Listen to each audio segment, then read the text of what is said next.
Buenas noches, vamos a realizar nuestra transmisión del día de hoy y pedirles una disculpa porque pues hemos dejado pendientes los temas que estamos manejando de este Catecismo de Doctrina Cristiana, curso superior del Padre José de Arp, que como comentamos, pues vamos ahorita por los sacramentos.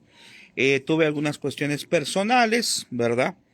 Y pues lo fui atrasando y cuando me doy cuenta, pues ya pasó creo que mes y medio del último tema que manejamos.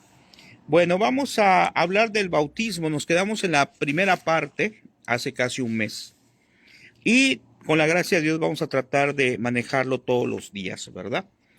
Ahora vamos a ver la segunda parte del sacramento del bautismo, que ya se refiere a la pregunta número 56. Solo que vamos a mencionar algún pedacito por allá. Vamos a ver que me marca conexión lenta, ya estamos. Vamos a mencionar algún pedacito ahí de lo que dijimos en el tema anterior, ¿verdad? Les agradezco, muy buenas noches. Gracias que nos están viendo. Bueno, vamos a hablar acerca de lo que es la necesidad de este sacramento, pero antes vamos a hacer nuestra invocación al Espíritu Santo, como siempre, pidiéndole al Espíritu de Dios que nos dé el discernimiento para saber cómo sobrellevar las cosas que nos pasan, problemas personales, familiares, etcétera, y pedirle al Señor, en especial al Espíritu Santo, su ayuda. Te invito a que digamos todos: ven Espíritu Santo, llena los corazones de tus fieles y enciende en ellos el fuego de tu amor. Envía, Señor, tu Espíritu y todo será creado y se renovará la faz de la tierra. Ven Espíritu Santo, ven Espíritu de Dios. Bueno, vamos a analizar entonces lo que vimos antes del sacramento del bautismo, que sabemos que el catecismo nos enseña que existen 7 sacramentos, ¿verdad? Que sabemos que, lo dijimos en los temas anteriores, que los sacramentos son signos sensibles instituidos por Jesucristo para darnos la gracia. Son sensibles, son visibles, ¿verdad? Y el primer sacramento, pues es el sacramento del bautismo. Sabemos porque nos enseña el catecismo, ¿verdad? Desde que lo empezamos a leer, pues nos habla acerca de que el sacramento del bautismo nos hace hijos de Dios, nos hace herederos del cielo. Pero aquí aprendimos otras cosas también en el tema anterior muy interesantes que quiero retomarlas, por si no tuviste la oportunidad de ver el tema anterior. Y aquí dice que las gracias que recibimos a través del sacramento del bautismo son 4, ¿verdad? Dice, nos limpia el pecado original, nos limpia el pecado original, es decir, el pecado que cometieron nuestros primeros padres y de todos los pecados personales cometidos antes del bautismo. Decíamos en el tema anterior que si una persona, por ejemplo, está adulta, un catecúmeno, así se le llama a las personas ya adultas que reciben un sacramento, y resulta que esa persona se bautiza, pues a esa persona se le quita todos los pecados. Claro que cuando ya pasa el tiempo, pues normal, ¿verdad? Que existen después los pecados actuales, que sabemos que son los pecados que cometemos después del bautismo. Ahí ya interviene precisamente los pecados actuales que veremos después cuando veamos el sacramento de la confesión, que acuérdense que el pecado actual se divide en pecado venial y pecado mortal. Pero aquí nos dice que limpia el pecado original y todos los pecados personales. El segundo punto de la gracia del bautismo es que borra toda la pena temporal y eterna merecida por el pecado. O sea, nos limpia nuestra alma. ¿Qué más hace? Tercero, infunde la gracia santificante junto con las virtudes sobrenaturales, haciéndonos así hijos de Dios y herederos del cielo. Recuerden que cuando una persona está bautizada es criatura de Dios, cuando se bautiza es hijo de Dios. ¿Por qué? Porque así lo instituyó Jesucristo. Cuando le dijo a sus apóstoles, id y predicar el evangelio, y vayan y bauticen a todos, les dijo a sus discípulos en nombre del Padre, del Hijo, del Espíritu Santo. Y luego, además, nos dice que imprime en el alma un carácter indeleble y nos hace miembros de Jesucristo y su iglesia. Por eso decía en el tema anterior, tristemente ahí hace poquito vi unas personas que decían, no, pues estamos haciendo un proceso porque nos queremos desbautizar. Eso no existe. No existe eso. Una vez que se hace el sacramento, recibe la persona, imprime en el alma un carácter indeleble. Es decir, es lo que sabemos que se llama el sello del Cordero. Ya somos de Cristo. Y aunque nos reneguemos, aunque después haya alguien que se desvíe y ya no quiera estar con Cristo, al sacramento ya somos hijos de Dios. Y aquí venía algo muy importante que comentaba para ya pasar a la pregunta 56, que es la que tenemos que analizar el día de hoy, que está un poquito largo otra vez. Pues les hacía mención en el tema anterior del sacramento del bautismo, la primera parte, que es fundamental que si tú tienes a una persona que no está bautizada, tu hijo, tu primo, tu sobrino, cualquiera que éste sea, hagas lo más, todo hasta lo imposible porque se acerque al sacramento, porque reciba el bautismo. Simple y sencillamente porque es algo necesario para su vida espiritual. No podemos pensar como piensan algunas personas que dicen, cuando esté grande, que él decida si se bautiza o no, ¿no? ¿Acaso no cuando nace un hijo, enseguida pensamos en protegerlo, en vacunarlo, en tratar de cuidarlo? Y le cuidamos su aspecto físico. Pues así también como le cuidamos su aspecto físico, lógicamente, hay que cuidarle su aspecto espiritual. Por eso estamos llamados a ese sacramento. Y otra cosa que comentamos en el tema anterior fue que en peligro de muerte, ojo, en peligro de muerte, cuando una persona se está muriendo, cualquiera de nosotros puede bautizar a una persona con agua bendita o simplemente con cualquier agua, pero poner o decir las palabras del sacramento principales, que es decir, yo te bautizo en el nombre del Padre, el Hijo y el Espíritu Santo. Amén. Pero acuérdense, en caso de peligro de muerte, ¿sí? Pero con la consigna de que si esa persona se salva, lo antes posible se tiene que bautizar como debe de ser, ¿verdad? Con el sacerdote haciendo todo el rito completo del sacramento. Y también decía aquí algo muy interesante que leímos, de que si una persona ya está aparentemente muerta, por ejemplo, tuvo un accidente, yo puedo llegar y decirle, oye, ¿estás bautizado? Si no me contesta porque pues ya está, a lo mejor parece que muerto. Entonces hay una frase que se puede decir es, si estás vivo, yo te bautizo en el nombre del Padre, el Hijo y Espíritu Santo. Amén. Y aplica lo mismo.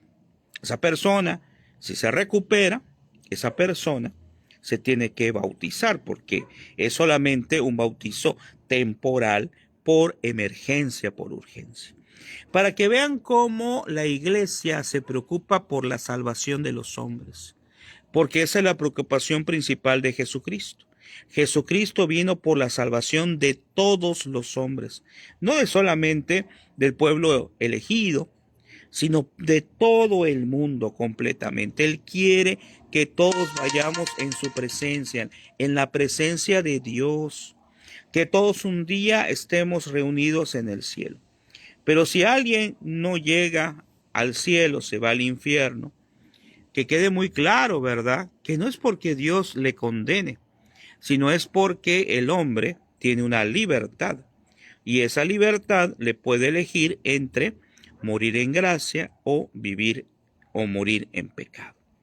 Y aquí nos vamos a pasar ya, quise hacer ese previo, pues porque es un tema muy importante. Los sacramentos es importantísimo, es básico que todo católico sepamos sobre de ellos y lo profundicemos, no solamente de manera general. Luego en el 56, ya adentrándose en la segunda parte, que es la que vamos a ver ahorita, dice, ¿qué agua debe usarse para bautizar? Dice, para la validez del bautismo, basta toda agua natural. Cuando se puede, conviene usar agua bendita en el bautismo solemne, cuando es con el sacerdote. El sacerdote usa agua del agua bautismal, o sea que ya está bendita, consagrada especialmente para este fin. Y en el 57 dice, ¿qué intenciones debe tener el bautizante? El bautizante debe tener la intención de bautizar bien, es decir, de hacer lo que hace la verdadera iglesia o lo que ha sido prescrito por nuestro Señor Jesucristo. La persona que va a bautizar tiene que hacerlo de acuerdo a cómo establece el rito del bautismo.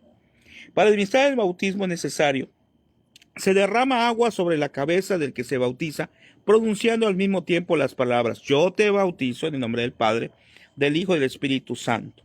Si por alguna circunstancia no es posible derramar el agua sobre la cabeza, se le echa sobre otra parte del cuerpo. ¿Qué tal si pues el bebé tiene algún problema en su cabecita, alguna situación? Bueno, se le podría realizar o poner el agua en otra parte. Cuando se duda, vean qué interesante lo que dije hace ratito, cuando se duda si alguien ha sido bautizado o si ha sido bautizada válidamente, se le administra el bautizo bajo la condición diciendo: si no estás bautizado, yo te bautizo en nombre del Padre, del Hijo y del Espíritu Santo. Cuando se duda si vive, también puede ser lo que decía hace rato, el sujeto, en lugar de decir, le va a decir si no estás bautizado, en lugar de decir si no está bautizado, se dirá: si vives y no estás bautizado, yo te bautizo. En el 58 dice, ¿qué disposiciones se necesitan para recibir dignamente el bautismo? O sea, la persona que lo va a recibir, ¿qué debe de tener? El adulto que tenga, cuando es adulto, ¿verdad? Cuando es niño, lógicamente no. El adulto que tenga uso de razón debe creer y tener dolor de sus pecados, porque sabe que el sacramento del bautismo le va a limpiar el alma, le va a perdonar todo. El que creyere se bautizare se salvará, dice Marcos, en Marcos 16:16. El adulto que se bautiza debe tener además la voluntad de recibir el bautismo. De otra suerte no es válido el sacramento. Claro, como cualquier sacramento, si va movido solamente, pues no sé, no le interesa, pero nada más es porque pues quedar bien ante los demás, ante la sociedad, o porque pues a lo mejor, no sé, es un ejemplo, ¿verdad? ¿Qué tal si la persona se va a casar y pues como pues no le queda otra porque tiene que estar bautizado para poder recibir el sacramento del matrimonio, pero no le interesa, no tiene la intención, ¿verdad? Ahí pues es una falta, claro, porque tenemos que ser conscientes de la responsabilidad que tenemos. Si es un adulto, recuerden la responsabilidad que tenemos de recibir el sacramento del bautismo. Y si se trata de un bebé, pues la responsabilidad no es de parte del bebé, sino la responsabilidad la asumen los padres de familia, los padrinos, en representación de él porque está pequeño. Dice después, en el 59, ¿qué promesa se hace en el bautismo? El que se bautiza hace por sí o por medio de sus padrinos, o sea, si está chico, las siguientes promesas. Primero, creer firme y constantemente en las enseñanzas de la Iglesia Católica y vivir conforme a ellas. Segundo, renunciar al demonio, a sus pompas, o sea, a sus inclinaciones, a sus obras, es decir, al pecado y a todo lo malo. En el bautismo se le ha de proponer al niño el nombre de algún santo, para que tenga un intercesor ante Dios y un modelo que imitar. Bueno, esa es una propuesta, es una sugerencia, sobre todo anteriormente, ¿verdad? Anteriormente se pedía que al bautizar al niño, el nombre que le pusieran al niño en el bautismo, lógicamente en su vida normal, en su vida civil, fuera el nombre de un santo. Aquí la especificación, ¿por qué se sugiere eso? Porque se le pide al santo que lo proteja, que lo ayude durante toda su vida. Ciertamente en la actualidad, pues hay muchas personas que le ponen a su nombre de hijos, a sus hijos nombres, pues que no son no es un nombre de un santo existente, ¿verdad? Pero bueno, confiemos en que a lo mejor, ¿qué tal si ese niño bautizado con un nombre que lo acaban de crear o de inventar, o a veces de un artista? Pero ¿qué tal si ese nombre, ¿verdad? Ese bautizado puede llegar a ser santo, y el día de mañana esa persona, pues su nombre es causa también de que otros se bauticen con ese nombre, pero como santo, ¿me explico? Entonces ese no es un requisito obligatorio. Cada quien le va a poner el nombre que quiera, pero aquí está la razón por la cual se sugiere que el niño tenga el nombre de algún santo. En el 60 dice que hay que advertir respecto a los padrinos. Esto es muy importante. A veces cuando nosotros pues damos alguna plática de papás y padrinos, Tenemos que advertir de que busquen a los papás, busquen a los padrinos que puedan guiar a sus hijos hacia el encuentro con Cristo. No solamente el padrino porque me llevo con él o porque, peor aún, solamente porque tiene dinero, porque le va a ayudar. Aquí nos dice muy claro, los padrinos vienen a ser como los padres espirituales del bautizado y hacen en su nombre la profesión de la fe y las promesas del bautismo. En virtud de este parentesco, adquieren un parentesco espiritual que contraen. Los padrinos del bautismo no pueden contraer matrimonio con el ahijado. Eso es muy importante. No puede ser que el día de mañana se case el padrino con el ahijado. Los padrinos ya no contraen parentesco espiritual con los padres. Los padrinos ya no contraen parentesco espiritual con los padres del bautizado. Respecto al número de padrinos, el Concilio de Trento decretó que no hubiere más que un padrino o una madrina, o a lo sumo padrino y madrina. Lógicamente, ¿verdad? Lo que se dice en la actualidad que sabemos, pues si son un matrimonio, pues puede ser padrino y madrina. Si son solteros, pues puede ser un padrino o una madrina. Y todo eso se los van a explicar al momento en la comunidad, en la parroquia, donde vayan a recibir el sacramento. Pero aquí lo más importante es que ya sea que sea madrina y padrino, solamente madrina, solamente padrino, en cualquiera de los casos tiene que ser alguien que dé ejemplo, alguien que viva en gracia de Dios, que trate de buscar a Dios constantemente, porque tiene que ser alguien que dé el ejemplo al ahijado, ¿verdad? Porque lo va a guiar espiritualmente. De hecho, si faltan los padres de familia, pues es que la persona que se tendría que encargar de él, al menos en el aspecto espiritual, de aconsejarlo, de ayudarlo, de fortalecerlo. Ahora dice, ¿qué obligaciones contraen los padrinos? Fíjense, es algo muy hermoso ser padrino, pero contiene obligaciones que a veces se nos olvida. En efecto, los padrinos tienen la obligación de cuidar, en defecto de los padres, o sea, que no estuvieran, los padrinos tienen la obligación de cuidar de que sus ahijados sean instruidos y educados en la religión católica.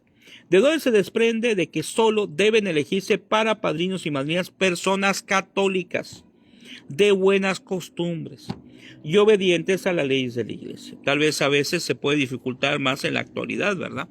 Pero yo creo que todos podemos tener algún familiar, algún conocido que puede ser el padrino o madrina de nuestros hijos. No pueden ser padrinos los padres respecto a los hijos, los infieles, los herejes, los cismáticos, los públicamente excomulgados, los pecadores públicos, los escandalosos, los dementes, los que ignoran los principios de la iglesia y de la fe. Los que están casados solo civilmente tampoco pueden ser padrinos, ni masones notorios, nos dice acá. Es decir, todo, para resumir, todo aquel que no está en gracia de Dios, que no trata de buscar siempre a Dios, que no es un ejemplo para el ahijado, pues no puede ser padrino, ¿verdad? Ahora pudiera ser, porque puede ser que alguien, pudiera ser que no sería lo correcto, pero que alguien engañe, ¿no? Y diga, no, pues esa persona que va a ser madrina o padrino es buenísimo, no está casado, y resulta que sí. Por ahí me enteré una vez de un caso. La persona que lo hace, pues es la que comete el pecado. La iglesia no va a estar revisando, a ver, tú tienes una vida sin ningún detalle, sin ninguna situación de pecado, estás en gracia. Por eso un buen ejemplo es que en el momento en que sean los sacramentos, pues el padrino, si pasa a comulgar, pues qué hermoso. Sobre todo si estamos hablando del sacramento de la comunión, y el ahijado, el que va a ser el ahijado, ve que su padrino comulga. Qué hermoso ejemplo, ¿no? Luego nos dice, en el 62, ¿puede suplirse alguna vez el bautismo del agua? Dice, ¿cuándo es posible recibir el bautismo del agua? Se puede suplir dicho sacramento por un acto de contrición perfecta o de amor perfecto a Dios, que es el bautismo de deseo, con el martirio padecido por Jesucristo, el bautismo de sangre. Ok, entonces, como dijimos al principio, miren, si ante una situación de muerte, que ya esté a punto de fallecer, no está bautizado, pues cualquiera le puede dar el sacramento. Y es un sacramento, o bien también puede la persona al momento de morir, si no hay nadie cerca, hacer y pedirle a Dios tener un bautizo de deseo. Es decir, desear ser bautizado, aunque no lo esté, porque no lo está, desear ser bautizado. Pero ya dijimos, si se salva, Si no se muere, tiene que ir a recibir el sacramento. Y aquí nos explica un poco sobre la ceremonia, eso sí no lo voy a manejar, pero ya sabemos más o menos algunos puntos especiales, si no, pues yo creo que ha sido siempre algún bautizo por ahí. Sabemos cuando el sacerdote tira el agua y le dice: yo te bautizo en nombre del Padre, Hijo, Espíritu Santo, el agua que es signo de pureza, ¿verdad? Y le ponen el nombre con el que queda bautizado, le ponen una cruz. Sabemos también que llega un momento en que le dicen a los papás y los padrinos que renuncien al demonio. Y como no sabemos, en la oración hay una especie de exorcismo pequeñito donde se pide alejar al demonio del nuevo miembro de la iglesia. Eso es de manera general cómo se realiza el sacramento. Y aquí, para terminar, nos dice la aplicación práctica. No te olvides jamás de lo que le prometiste a Dios con el santo bautismo, ni de las amonestaciones que te hizo el sacerdote al entregarte el lienzo blanco y el cirio encendido. Renueva con frecuencia las promesas del bautismo, por ejemplo, el domingo de la Santa Misa o después de la Sagrada Comunión. De hecho, hay algunos momentos, ¿verdad? A veces en las misas, el sacerdote vuelve a hacer, o cuando es una fiesta especial, que recordamos el bautismo de Jesús, el sacerdote hace la renovación bautismal, que no es otro bautismo, nada más se puede bautizar una vez, sino que es la renovación, o sea, tirar agua bendita y hacer conciencia de lo que representa que seamos hijos de Dios y herederos del cielo, lo cual es muy importante considerarlo. Entonces, vivamos el sacramento del bautismo, encontrémonos con Dios. Si alguien no tiene ese sacramento, veamos la manera en que pueda recibirlo. Si nace nuestro hijo, no esperemos tanto tiempo, al mes, a los 2 meses, a los 3 meses, hay que llevarlo al sacramento del bautismo. Y no se estén preocupando por la fiesta. Hay muchas personas que a veces dicen: no, yo no lo bautizo, o no va a ser su primera comunión, etcétera, porque son muchos gastos. No. Hay en muchas comunidades bautismos comunitarios, que consiste en que muchos se bautizan el mismo día para que el gasto que pueda generar a lo mejor la ofrenda de la misa sea menor. O simple y sencillamente hablar en la parroquia, ¿verdad? Y solamente hacer una ceremonia sencilla dentro de una misa y se bautiza. O sea, no se trata de gastar. Solamente tener una ropita blanca, ¿verdad? Tener la vela para que se pueda hacer el rito del bautismo. Entonces, no los dejemos así. Estemos preparados con el sacramento que mencionamos hoy. El día de mañana, Dios mediante, vamos a hablar acerca de la confirmación. Así, en ese orden está aquí en el libro, lo vamos a respetar, porque alguien podría decir: no, pues la confirmación la podemos decir después, ¿no? Porque es un orden distinto, como estamos acostumbrados. Pero no importa tanto el orden, vamos a especificar cómo debe ser. Acuérdense que siempre va a aparecer primero como primer sacramento, y de ahí parten los demás, es el que acabamos de ver ahorita, que es el sacramento del bautismo. Entonces mañana, Dios mediante, vamos a hablar acerca de la confirmación, que es un sacramento que a veces lo dejamos pasar. Decimos: pues ya mi hijo ya lo bautizaron, ya hizo su primera comunión, la confirmación, pues como no lo van a pedir si se casa, pues si quiere que la tome cuando sea grande y que tome la decisión. No, la confirmación también es muy importante, porque recibimos, así como en el bautismo recibimos al Espíritu Santo, en la confirmación no es que lo volvamos a recibir porque ya se recibió, sino que se va a recibir de una manera especial con los dones del Espíritu Santo, que le van a servir en su vida espiritual y también en su vida humana. Mañana lo vamos a ver, Dios mediante. Ahí son otras, está un poquito largo, son otras 15 preguntas que hay que analizar. Y ya después veremos el sacramento de la penitencia o confesión, que es mucho más largo, ¿ok? Porque ahí se tiene que analizar con calma los 5 pasos para una buena confesión. Entonces, está muy largo el libro, pero vale la pena, porque ya sabemos que cada pregunta nos permite analizar a detalle sobre los sacramentos. En este caso, vamos por la página 172 de un total de 400 hojas. Entonces, pues nos falta regular. Muy bien, les agradezco mucho su tiempo. Ojalá para las personas que lo vieron diferido. Si no, pues ojalá, perdón, que lo vieron en vivo. Si no, pues ojalá lo vean diferido. Nos vemos mañana. Si son tan amables de compartirlo. Todo para gloria de Dios. Y si gusta suscribirte a nuestro grupo de Facebook que se llama Supercatólico TV, donde vas a encontrar los videos que generamos, ¿verdad? Algunos de animación ahorita que estamos haciendo estos videos y también mucho material que compartimos y que otros hermanos también del grupo nos hacen el favor de compartirlos. Que el Señor les bendiga, Dios mediante, nos vemos mañana para continuar. Muy buenas noches.